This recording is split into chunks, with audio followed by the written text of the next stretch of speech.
Democratic presidential candidate Bernie Sanders joining me now. Senator, good to see you. First, congratulations on West Virginia. Thank you very much. But at the same time, you come out of there, at least now, by our count, with a 17-17 delegate divide. So you win big, but you still don't catch up. You don't close that gap. Well, what's the path? You know, Andrea, it is interesting, and you raise a good point. Hillary Clinton got, I think, 35-36% of the vote, popular vote, yesterday, and yet she gets 6 out of 7 of the superdelegates. And that's what we've been seeing all over this country. In many cases, we win landslide victories, 65, 70, 80% of the vote, and she gets the superdelegates. I think the people of many of those states are going to be saying to those superdelegates, hey, you know what?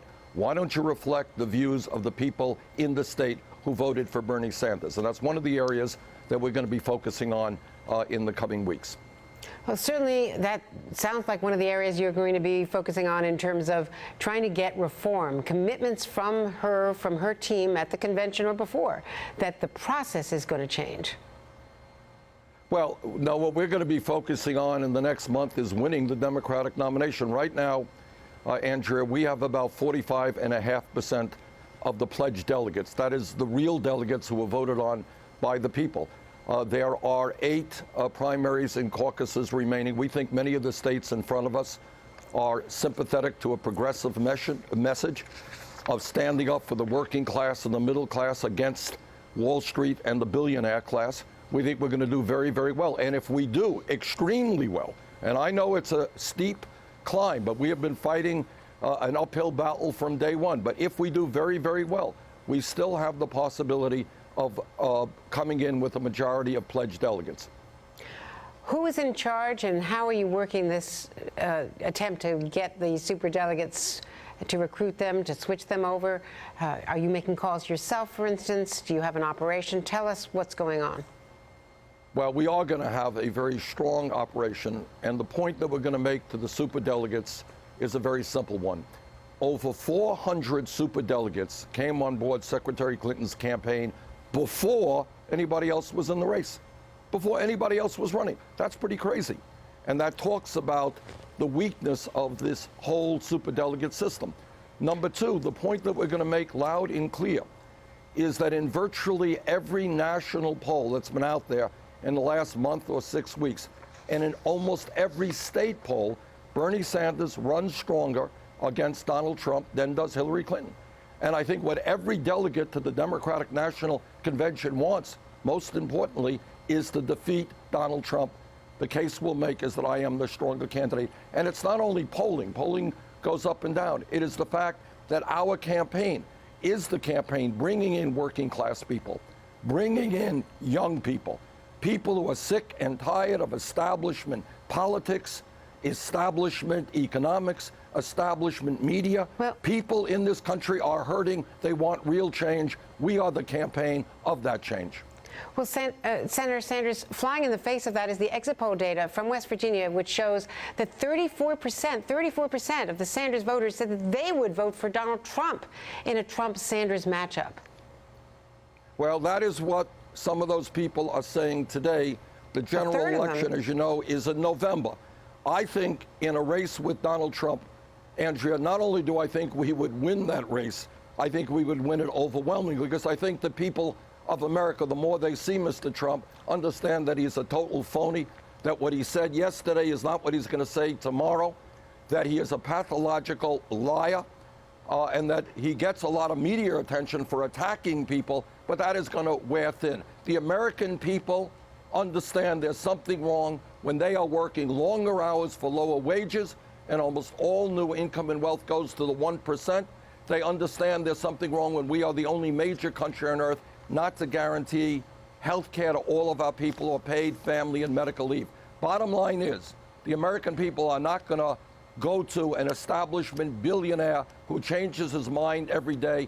They want, I think, a president who has a life history of fighting for working people and prepared to take on big money interests.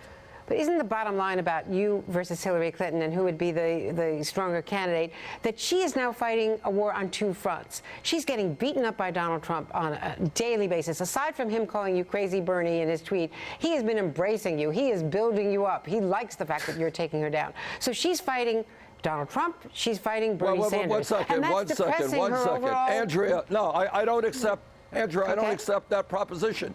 Last I heard, Hillary Clinton is running for president of the United States. I am running for president of the United States. Trump is running for president of the United States.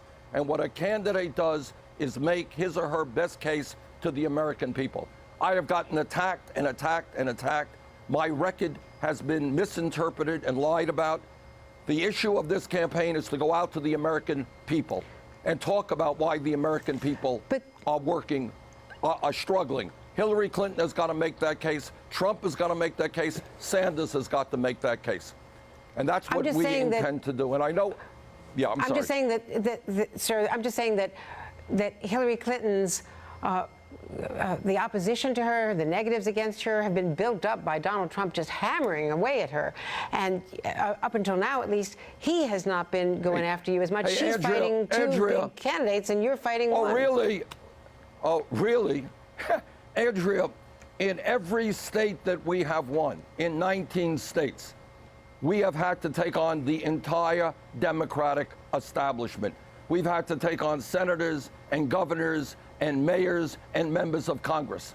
That's what we have taken on. So please do not moan to me about Hillary Clinton's problems. I'm in this race to win. We're taking on the Democratic establishment. We are standing up for working people, and we have a shot. It is a steep hill to climb, but we're going to fight for every last vote that we can get, every delegate that we can get, and that's what I intend to do in the next month, 5 weeks. Well, I don't think I was moaning about Hillary Clinton's problems, but just to point out, let me play a little bit of Donald Trump on Morning Joe and ask you to react.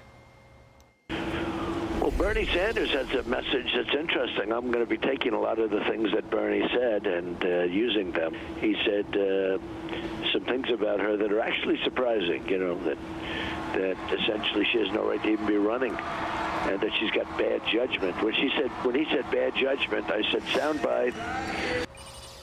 So if you do, I'm just saying, if you do lose, are you giving him the weapons against her? Well, if Donald Trump wants to take my ideas and fight for a single-payer national health care program, wants to fight to make sure that the wealthiest people in this country, like Donald Trump, start paying their fair share of taxes, wants to make sure that we have paid family and medical leave, raise the minimum wage to $15 an hour, rebuild our crumbling infrastructure. If that's what Donald Trump is supporting, I think that's a good thing, and I hope Hillary Clinton does that as well. But frankly, of course, that is not what Trump will be saying. Point is, when you run for president of the United States, you got to make your case to the American people. And in fact, as you well know, there are many areas that I could have attacked Hillary Clinton on that I have chosen not to attack her on. What I have done is run an issue-oriented campaign. That is what the American people want. And by the way, when you have a real debate about real issues, when you get more and more people involved in the political process, it results in a higher voter turnout. Democrats will win in November, whether it's Clinton or myself as the candidate, when there is a high voter turnout. Republicans win when there is a low voter turnout. I think a vigorous debate, an honest debate about the real issues facing the American people will result in a higher voter turnout, which is good for Democrats. Speaking of real issues, Donald Trump went after Hillary Clinton and Bill Clinton repeatedly over the weekend, dredging up all sorts of personal attacks. I wanted to play a little bit of that for you and ask your reaction. She's married to a man who hurt many women, and Hillary, if you look and you study, Hillary hurt many women, the women that he abused. Do you remember the famous, I did not have sex with that woman, and then a couple of months later, I'm guilty. And she's taking negative ads on me. He's called her an enabler. Do you agree with that? Look, you know, the media loves that kind of stuff, and that's why Trump is doing so well. That is the kind of ugly stuff that I do not go near. No, I debate Hillary Clinton on the important issues facing working people. The media loves every ridiculous remark that Donald Trump makes. But we are going to stay focused on the issues. And the issues are a growing gap between the very rich and everybody else, and the fact that we have a government and a corrupt campaign finance system that enables the wealthy and the powerful to control legislation and economic decisions in this country. I want a government that represents all of us, not just the 1%. Those are the issues that I talk about, not Bill Clinton's personal life, not Hillary Clinton's emails, not the Clinton Foundation. That is what Trump will talk about. That's what the media will talk about. I will focus on the issues facing working families in this country, and I hope the media will allow that discussion to take place. And as you say, it's a hard climb to narrow this gap, and if you don't, will you feel that the revolution has succeeded if she has moved towards your positions on a lot of these issues, and if you open up the democratic process and have fewer primaries like the closed primary in New York that you've complained so much about? Well, Andrea, our focus right now is on winning the Democratic nomination. But this is what I want to say, whether I win or whether I don't. Democratic Party has got to note that we have won in virtually every contested contest out there. We have won a strong majority of people 45 years of age or younger. The ideas that I am bringing forth in this campaign are, in fact, the future of America and the future of the Democratic Party. And the Democratic Party is going to have to open their doors very, very wide to millions of working class people and young people who are tired of establishment politics, who want real change in this country, don't want a party dependent on Wall Street. They want a party that is going to stand up and fight against Wall Street. That is what the Democratic Party has got to do. If I am elected president, that is certainly what the Democratic Party will do, but I hope it happens in any case. Senator Sanders, thank you very much. Thanks for joining us today. Thank you, Andrea.